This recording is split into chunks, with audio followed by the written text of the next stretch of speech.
eu quero ler a palavra de Deus em João, Evangelho de João, capítulo 9, versos 1 ao versículo de número 9. João 9, de 1 a 9, e depois eu vou ler o verso 25 do mesmo capítulo. Amém? Evangelho de João, espero que todos tenham achado, e nós vamos ler esse texto. Leiamos. Passando Jesus, viu um homem cego de nascença, e os seus discípulos lhe perguntaram, dizendo: Rabi, quem pecou, este ou seus pais, para que nascesse cego? Jesus respondeu: nem ele pecou e nem seus pais, mas foi assim para que se manifestem nele as obras de Deus. Convém que eu faça as obras daquele que me enviou enquanto é dia. A noite vem, quando ninguém pode trabalhar. Enquanto estou no mundo, sou a luz do mundo. Tendo dito isto, cuspiu na terra e com a saliva fez um lodo, e untou com lodo os olhos do cego, e disse: vai, lava-te no tanque de Siloé, que significa o enviado. Foi, pois, e lavou-se e voltou vendo. Então os vizinhos e aqueles que dantes tinham visto que era cego, diziam: não é este aquele que estava assentado e mendigava? Uns diziam: é este, e outros: parece-se com ele. Ele dizia: sou eu. E o verso 25 agora do capítulo 9. Respondeu, pois, ele: se é pecador, não sei. Uma coisa sei, é que, havendo eu sido cego, agora vejo. Uma coisa eu sei. Por que que este homem que foi curado fez esta declaração? Porque os principais, os fariseus, os principais da sinagoga, o estavam interrogando pela segunda vez e dizendo: este homem é pecador, ele não pode curar. E este homem, num ato de ousadia, ele olha para aqueles líderes religiosos e disse para eles: olha, se é pecador eu não sei, não estou interessado se é pecador ou não, mas uma coisa eu sei e eu quero afirmar mais uma vez para vocês, é que havendo eu sido cego, agora eu vejo. Lembra que eu falei de manhã? 6 palavras.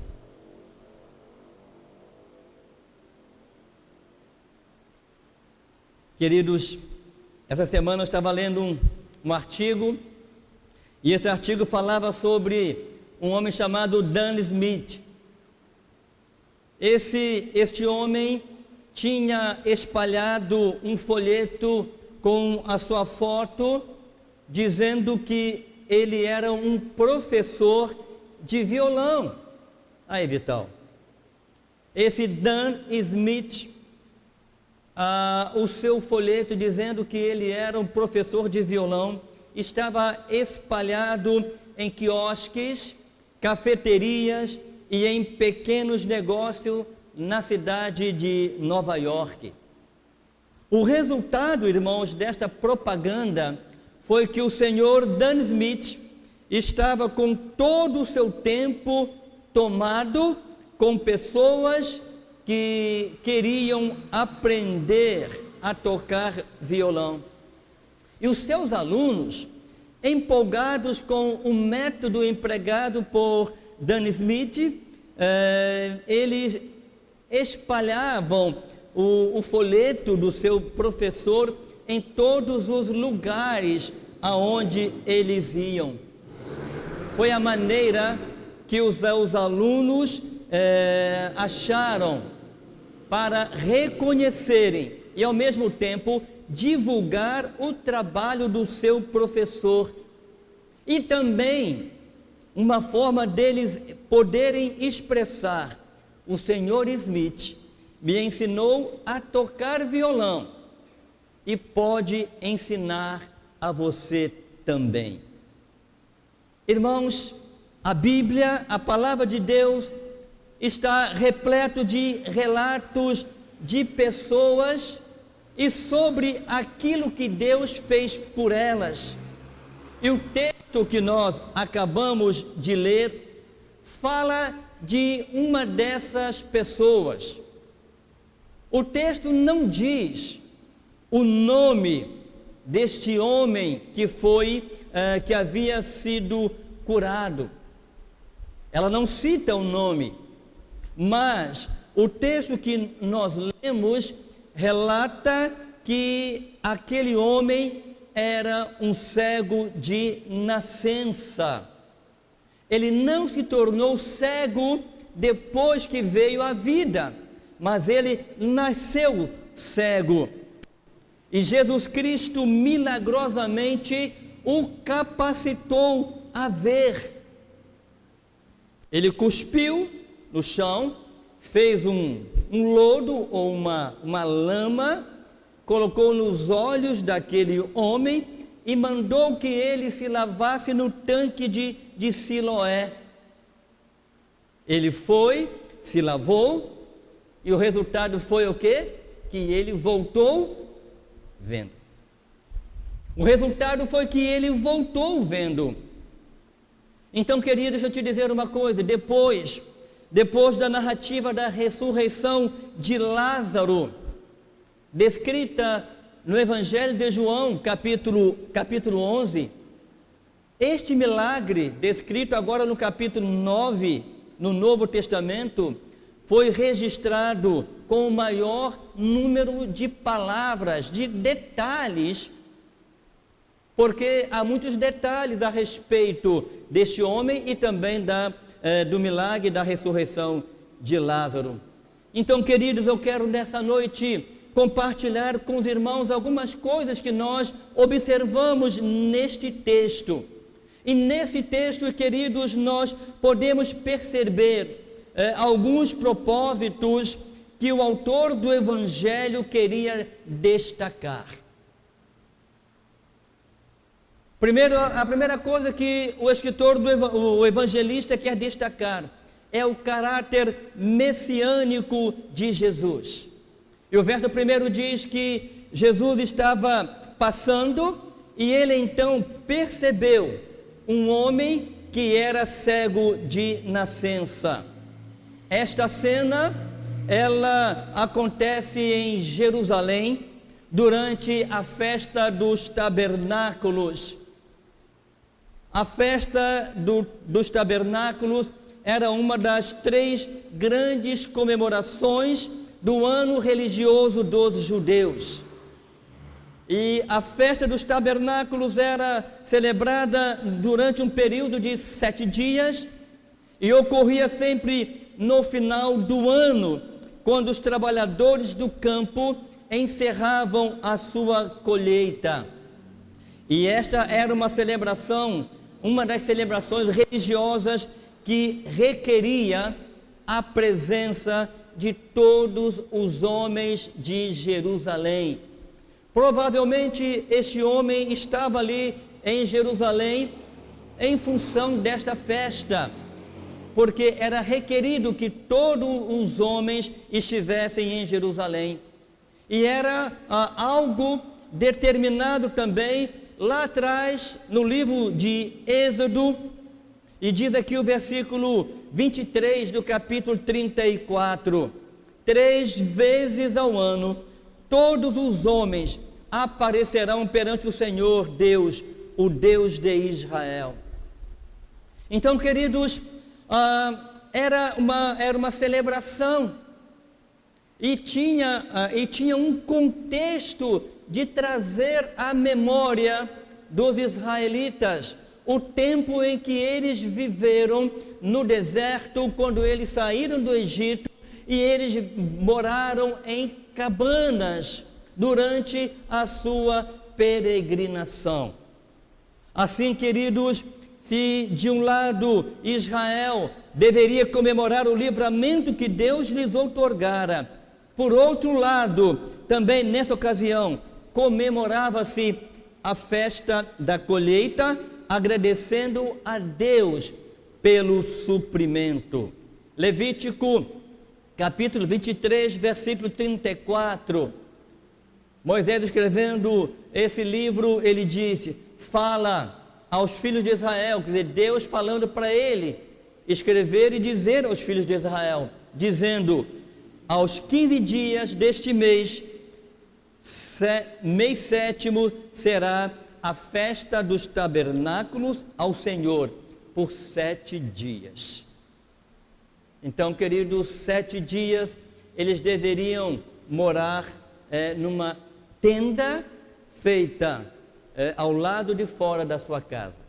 Quando nós estivemos em Jerusalém, quando nós estivemos em Israel, a nossa guia, ela explicava, ela é brasileira, casada com um judeu, que ela tem nacionalidade judia, porque é descendente de judeus também, seus pais eram judeus, são judeus, e ela disse que durante este período, todos os judeus, eles armam uma barraca, uma tenda de palmeiras em frente à sua casa, e durante 7 dias eles habitam nesta tenda. Qual é o objetivo? Trazer à memória o livramento de Deus, quando eles saíram do Egito, foram libertos do Egito, e durante aquele tempo de peregrinação, eles moraram em tendas, e ali, naquela caminhada, o Senhor os proveu de toda e qualquer necessidade. Então, irmãos, por esse período, então, era este período que Jesus encontra este homem, cego de nascença. Certamente ele estava ali para comemorar a festa dos tabernáculos. E como nós já dissemos, este homem, ele já nascera cego. Este fato deste homem ter nascido cego e criava toda uma esfera, toda uma circunstância desse notável milagre. Por quê? Porquanto nenhum mero pecador, conforme os fariseus sugeriram no capítulo 9, nos versos 16 e 24, nenhum pecador poderia operar o milagre que fora operado. João 9,16, querem ver? Então alguns dos fariseus diziam: este homem não é de Deus, pois não guarda o sábado.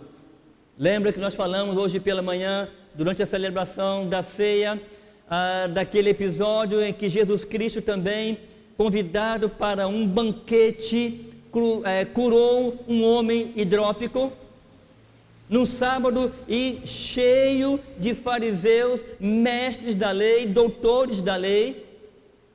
Aqui também, irmãos, os fariseus estão dizendo: este homem, ele não é de Deus, ele não vem de Deus, ele não é profeta de Deus, porque ele não guarda o sábado.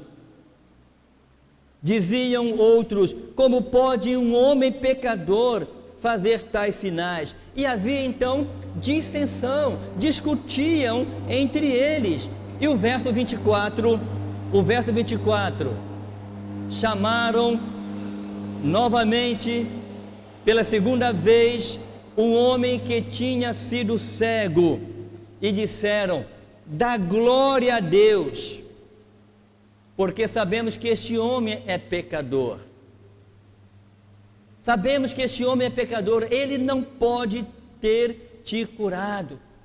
Sabe, irmãos, essa resistência quanto ao poder de curar de Deus não deveriam nos deixar espantados, mas como essa geração, como os fariseus, como aqueles homens eram incrédulos, como eles não acreditavam que Jesus Cristo podia curar. Sabe por quê, irmãos?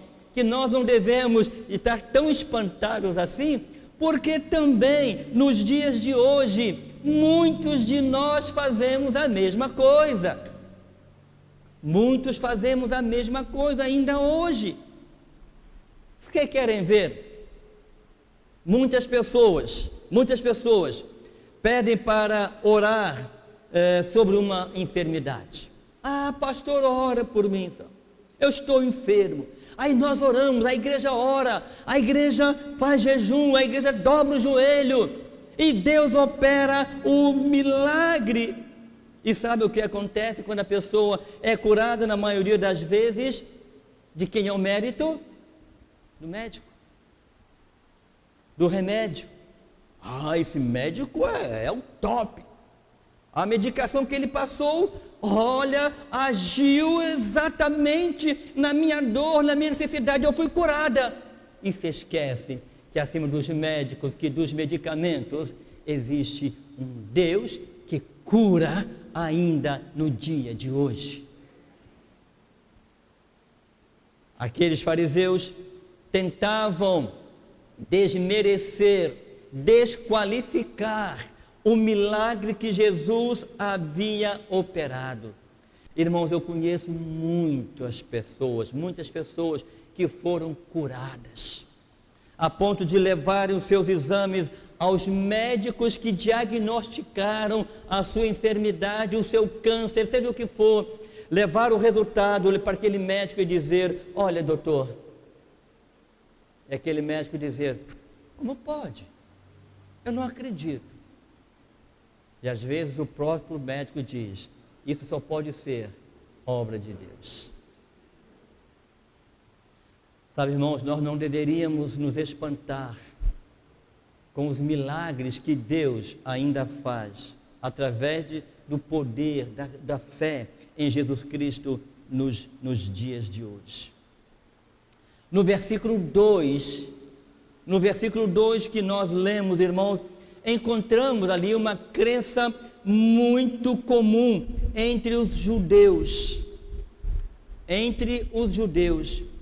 que os méritos, bem como os deméritos dos pais, refletiam em seus filhos, e que até mesmo o pensamento da mãe, enquanto grávida, podia afetar o estado moral dos seus filhos ainda não nascidos. Olha o que diz o versículo 2. Os discípulos que estavam com Jesus, quando Jesus olha para aquele homem cego de nascença, os discípulos dirigem a Jesus a seguinte pergunta: Rabi, mestre, quem pecou? Este ou seus pais, para que nascesse cego?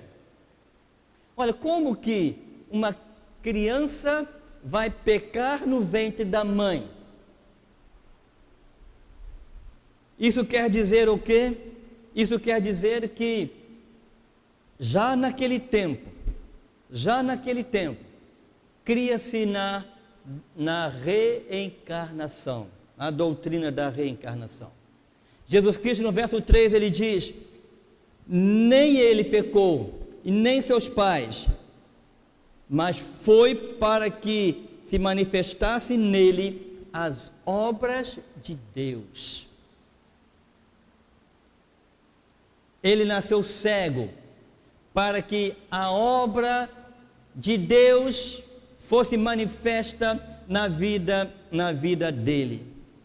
Então essa crença acredita que o cego já tivera uma outra existência terrena, na qual cometera algum grande pecado, e por isso, ao reencarnar-se, teve que pagar o seu pecado mediante a cegueira desde o seu nascimento.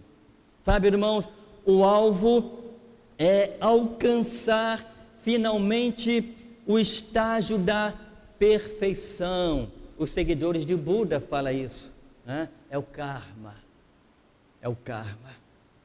onde o indivíduo ele pode sair desse ciclo vicioso entrando numa esfera superior, onde o desenvolvimento pode ter continuação, embora numa esfera mais elevada. E segundo essa crença, Deus seria a esfera mais elevada que eles deveriam alcançar. Irmãos, eu fico pensando como pessoas, elas conseguem desmerecer a obra do Senhor em toda e qualquer situação. Quando eu acredito nisto, eu simplesmente estou jogando numa lata de lixo aquilo que Cristo fez por mim. Eu estou jogando num latão de lixo, estou jogando fora, como diz o outro, estou dando um bico na cruz de Cristo. Quando eu acredito nessas falácias, nessas doutrinas, porque, irmãos, se eu posso, pelos meus méritos, se eu posso, pelas reencarnações que eu vou ter ou já tive, alcançar o céu, alcançar a plenitude do Espírito, por que Jesus Cristo veio ao mundo então? Por nada. Então, querido, isto implica dizer que até os próprios discípulos que estavam com Jesus, eles acreditavam nessa doutrina. Os próprios discípulos. Isto parece aos nossos ouvidos ocidentais mal, soar mal, mas é extremamente comum nas religiões orientais do que este conceito da reencarnação, de novas vidas. Portanto, irmãos, diante deste quadro, vendo que os discípulos viam o cego desta maneira, Jesus então trata de colocar ordem na casa. Jesus trata de colocar os discípulos dentro do contexto da salvação que ele veio trazer a este mundo. E isso está implícito no versículo 3, quando ele responde aos seus discípulos: nem seus pais pecaram, e muito menos ele pecou numa vida anterior a essa, mas foi assim, aconteceu assim, ele nasceu desta maneira para que na sua vida pudesse ser manifesta as obras de Deus. Queridos, Jesus não negou que aquele homem era um pecador, muito menos negou que ele merecia sofrer em face do seu pecado. Não fora a misericórdia divina, não lhe restaria outra alternativa senão sofrer pelo resto da vida, acreditando que nada poderia ser feito. O que Jesus fez foi negar que a cegueira daquele homem tivesse algo a ver com o problema do pecado de uma vida anterior, ou algum pecado cometido, algum ato cometido pelos seus pais, ou qualquer outro fator. O que Jesus Cristo está deixando aqui, queridos, e o que o evangelista está dizendo, querendo deixar aqui, é exatamente esse caráter messiânico de Jesus Cristo. O Messias de Deus, que não apenas tira o pecado do mundo, mas que viria curar e salvar, perdoar pecados de tantas pessoas. Jesus deixou muito claro, deixou muito bem visível a vontade soberana de Deus, a qual visa o bem final, o que inclui sofrimento como um dos seus meios de operar milagres. Eu quero deixar bem claro também aqui que Jesus não está afirmando que somente o sofrimento pode trazer-nos o bem, pois existe uma certa glória na existência humana que transcende a tudo e faz o sofrimento tornar-se mera partícula do plano redentor e curador que Jesus Cristo era portador dele. Em João capítulo 5, o evangelista descreve um homem que 38 anos estava sofrendo com uma enfermidade. Este homem estava há 38 anos se achando enfermo. E o versículo 14 de João 5 diz: depois Jesus encontrou no templo e disse: eis que já estás são, não pequeis mais, para que não te suceda coisa pior. O que é que Jesus Cristo está colocando aqui? Dizendo o seguinte, que no caso deste homem de João 5, este homem, a sua enfermidade estava envolvido algum pecado. Portanto, é óbvio que algumas vezes uma enfermidade prolongada deriva-se diretamente de um pecado cometido, trazendo consigo os seus resultados. Irmãos, alguém que tem um efizema pulmonar, este homem não adquiriu assim de qualquer maneira. É fruto, na maioria das vezes, de um longo período em que ele tragou um cigarro, colocou para dentro do seu corpo, do seu pulmão, a nicotina. Alguém que se entrega às drogas, com certeza também colherá frutos indesejáveis. Aquele que se entrega ao alcoolismo, da mesma maneira. Aqueles que se entregam à prostituição, da mesma forma. O que Jesus Cristo está mostrando aqui, queridos, é que há enfermidades que foram causadas por causa do pecado do homem. Não é o fato, não é o que aconteceu com o cego de nascença que ele curou aqui no capítulo 9. Então, irmãos, aqui no capítulo 5 é a lei da semeadura e da colheita, conforme descrito em Gálatas 6, versos 7 e 8.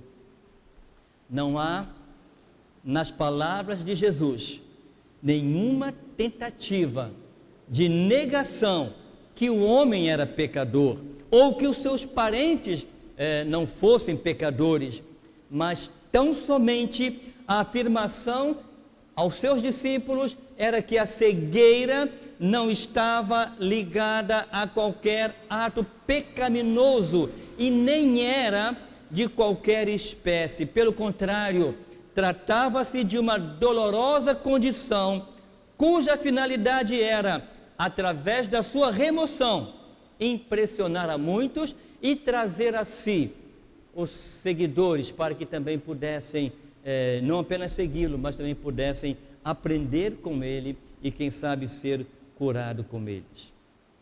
Ilustrando a misericórdia de Jesus e o seu poder messiânico, exibindo assim o poder de Deus entre um povo de coração duro.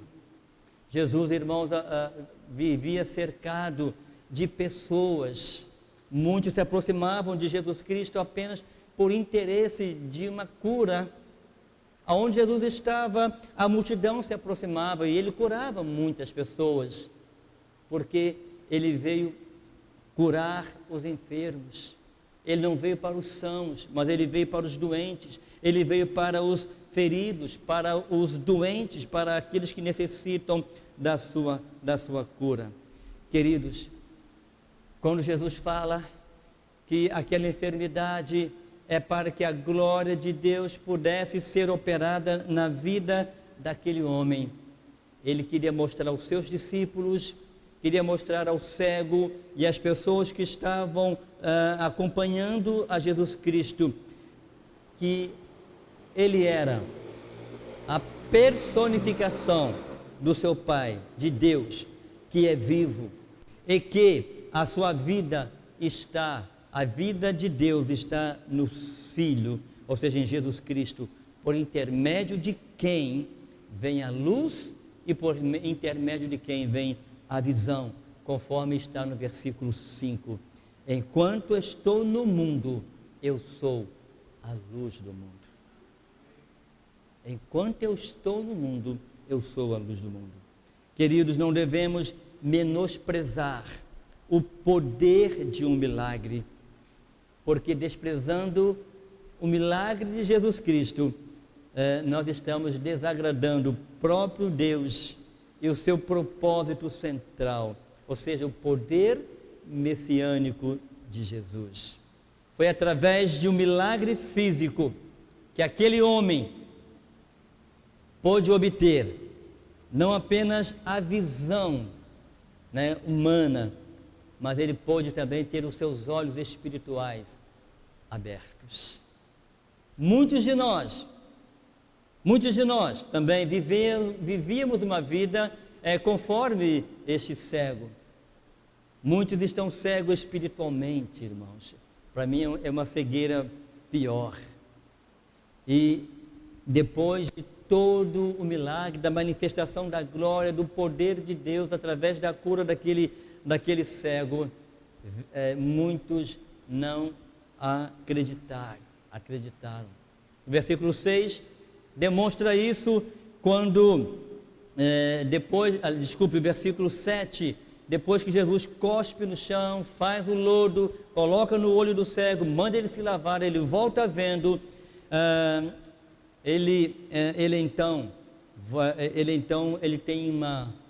acontece algumas cenas,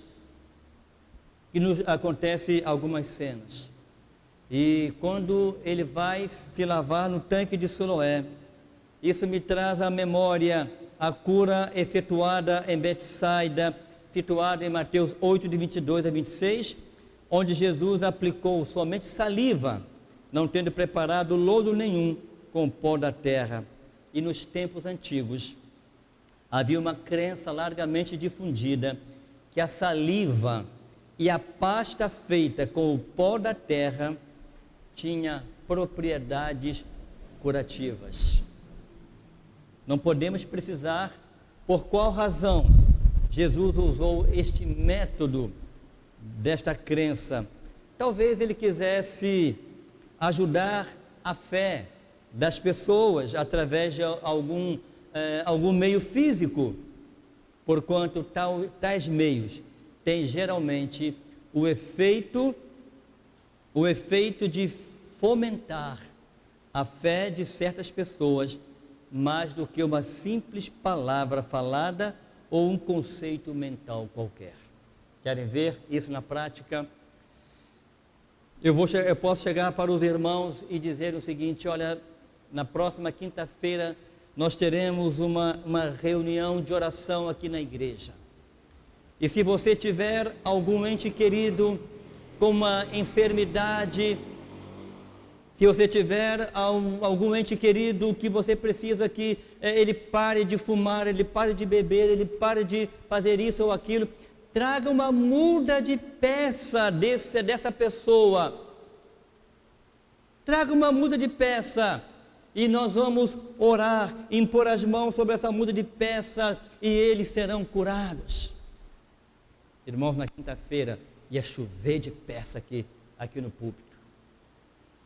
Sabe por quê? Porque o homem precisa de algo palpável para crer. Quando nós estivemos em Jerusalém, havia um local onde tinha um corpo de Jesus Cristo, morto, dentro de um templo, e as pessoas chegavam diante daquele corpo com roupas que tiravam da bolsa e passavam, esfregavam naquele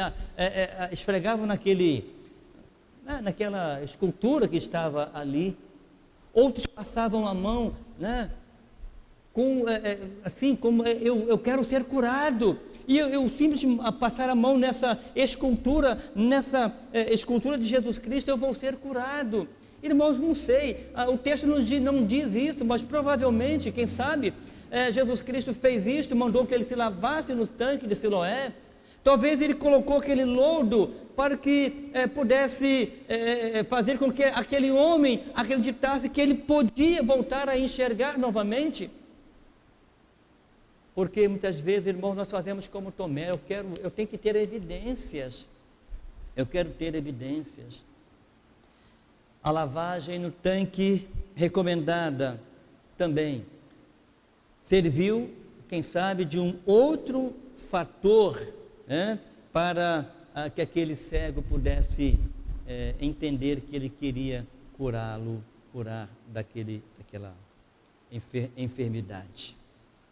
E quando ele vai ao tanque de Siloé e se lava, algo tremendo e maravilhoso acontece. Lavou-se, e quando ele acabou de lavar, ele voltou enxergando, ele voltou vendo. Irmãos, eu penso que muitos que nos ouvem nessa noite precisariam, quem sabe, se lavar no tanque de Siloé para curar a sua cegueira espiritual, acreditar mais em Deus, crer mais em Deus. Há muitos que nós conhecemos, se não tocar, se não ver, não acredita. Há muitas pessoas que não aceitam os milagres ainda no dia de hoje, achando que os milagres foi apenas no tempo em que Jesus Cristo viveu aqui nesta terra. Irmãos, uma coisa eu sei, e o texto diz bem claramente, que este homem, ele foi curado.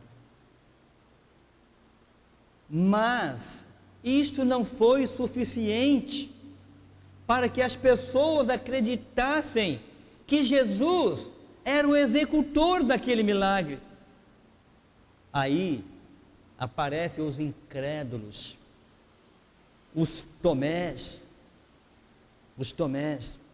nos versos 8 e 9, os vizinhos espantados diziam: mas este camarada não era aquele cego, não era aquele que ficava mendigando, não era aquele que ficava pedindo esmola. E outros diziam: bom, parece, é este mesmo. Não, parece com ele. Ele então diz: não sou eu, gente, sou eu fui curado. Então vejam só, a incredulidade começa primeiro com os vizinhos. Os próprios vizinhos não acreditaram. Ou seja, daqui a pouco outras pessoas não acreditavam também. Foi preciso que este homem pudesse testemunhar: sou eu que fui curado. No verso 10, diz a pergunta, fala sobre a pergunta que faziam para ele: como seus olhos foram abertos? Como se abriram os olhos?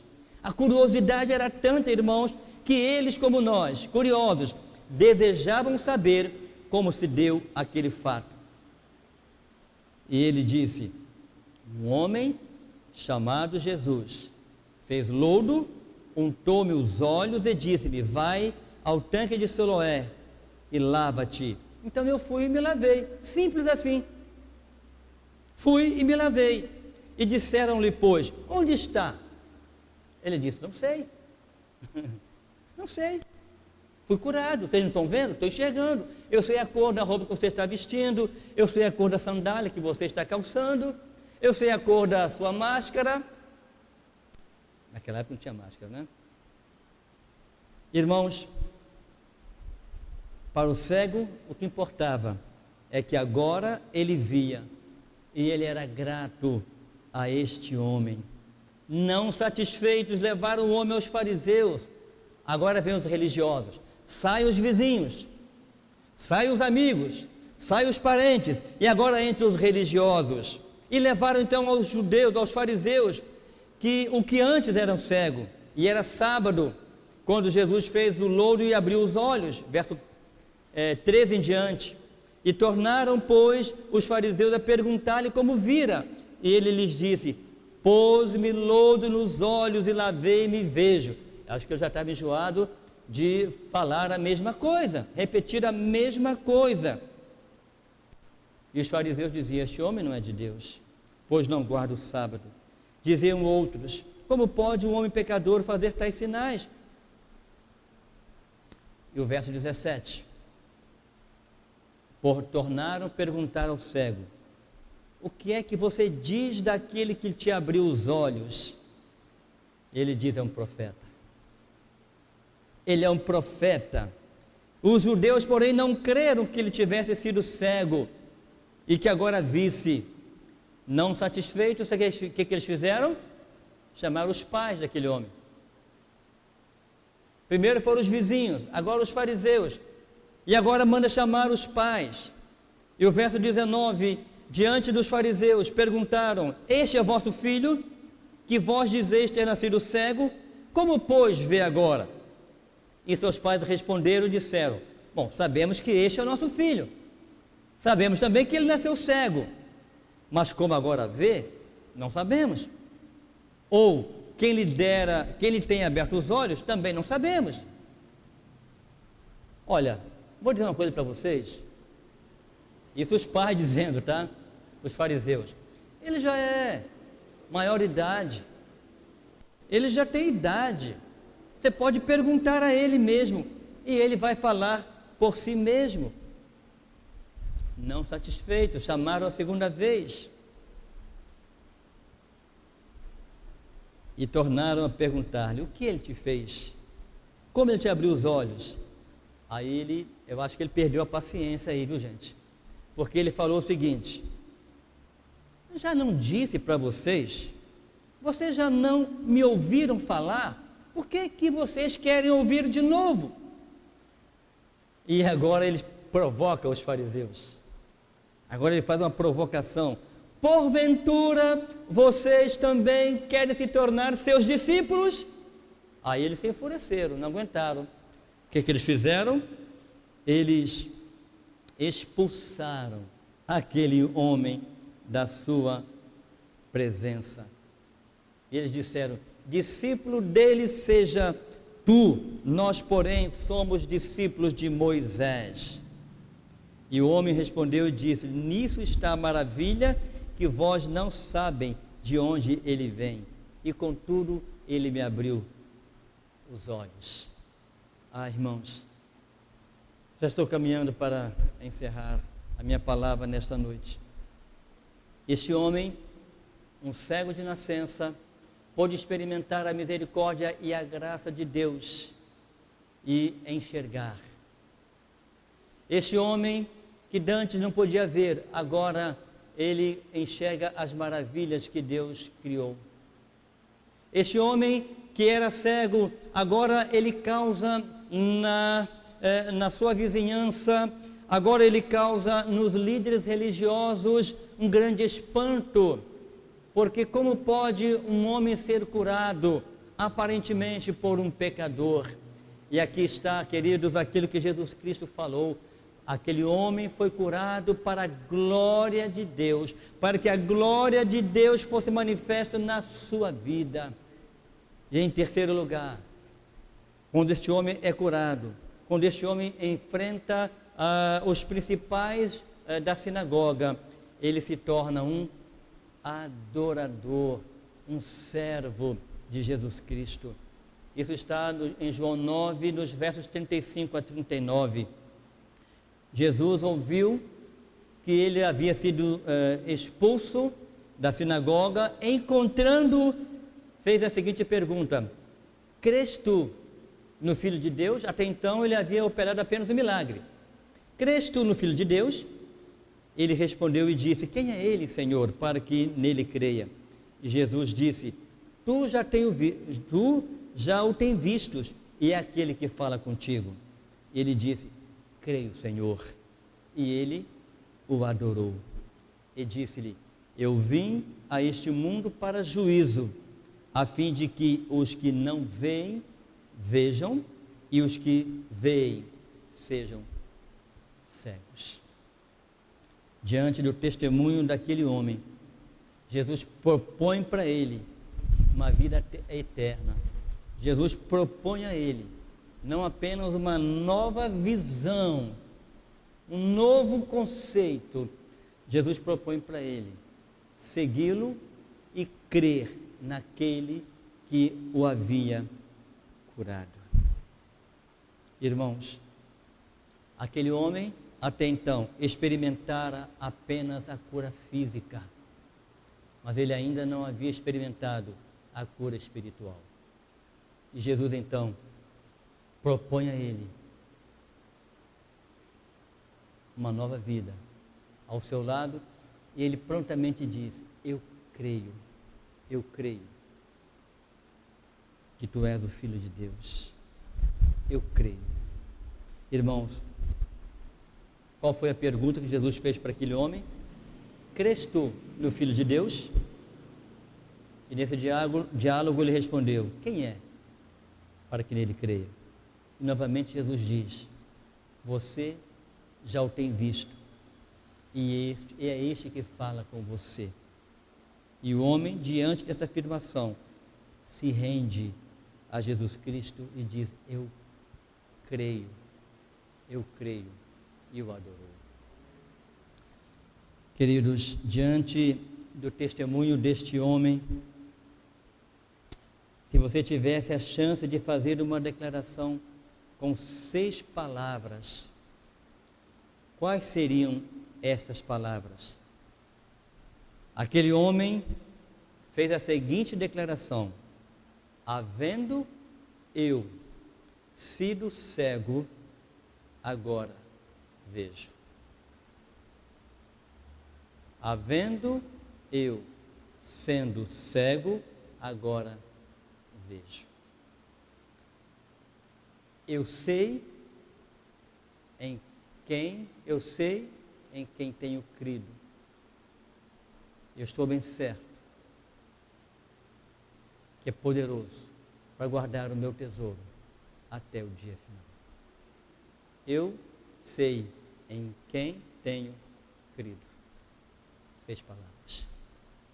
Se você tivesse essa oportunidade nesta noite de expressar tudo aquilo que Deus, através de Jesus Cristo, fez na sua vida, quais seriam estas palavras?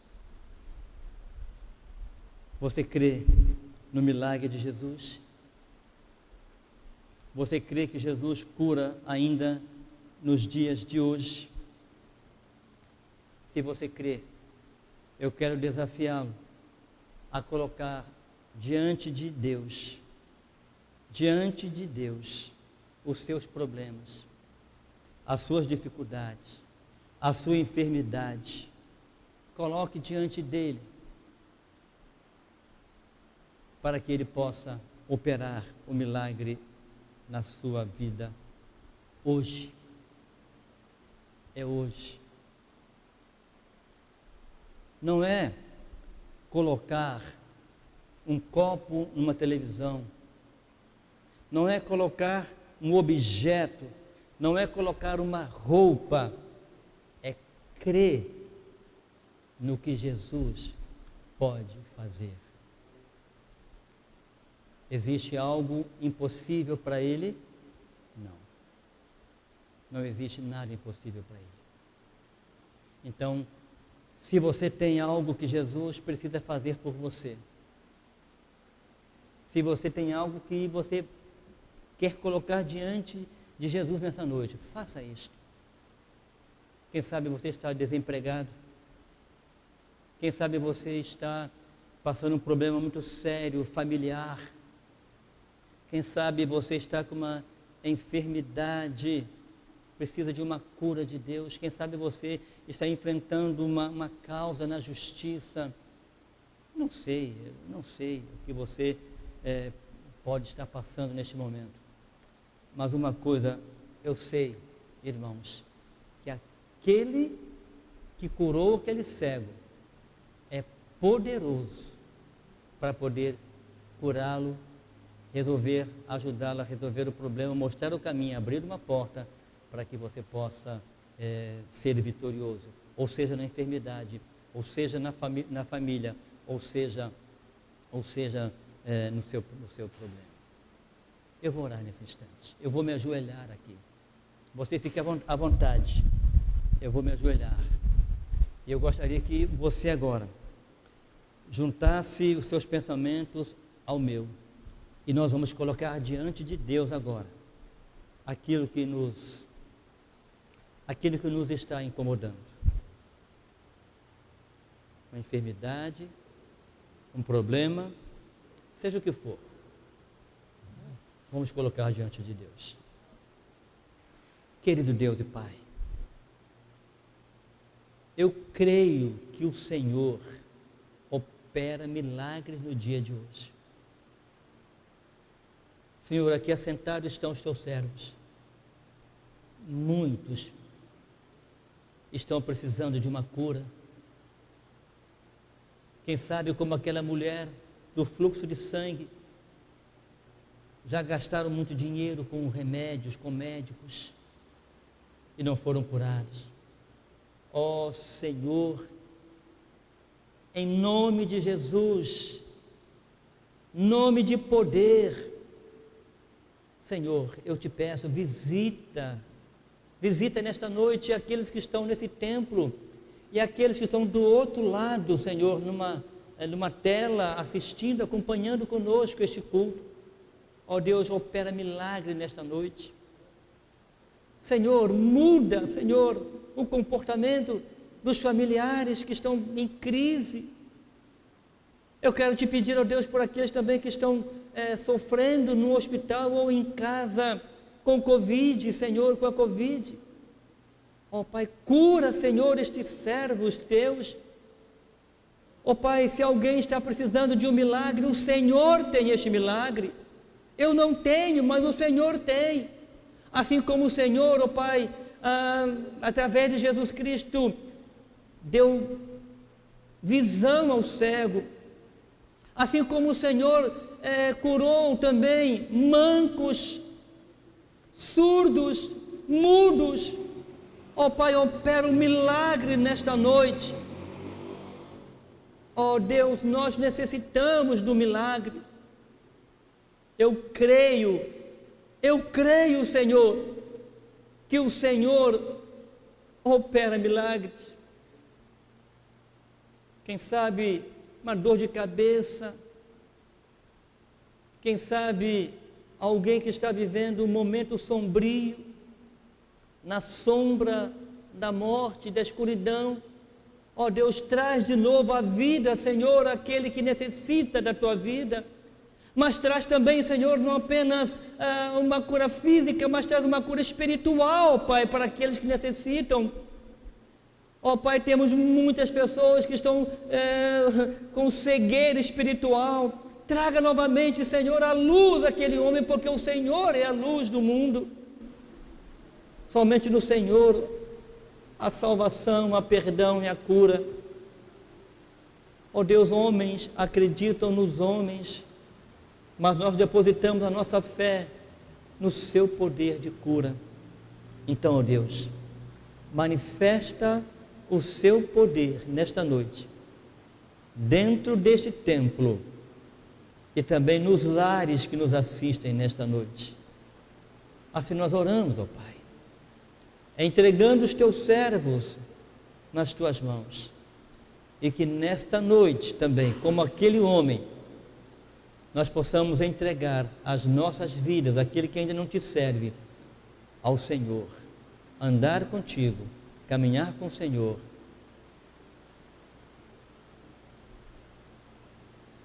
e fazendo aquilo que o Senhor deseja. Assim nós oramos, ó Deus, no doce nome de Jesus Cristo, nosso Salvador. Aleluia. Amém.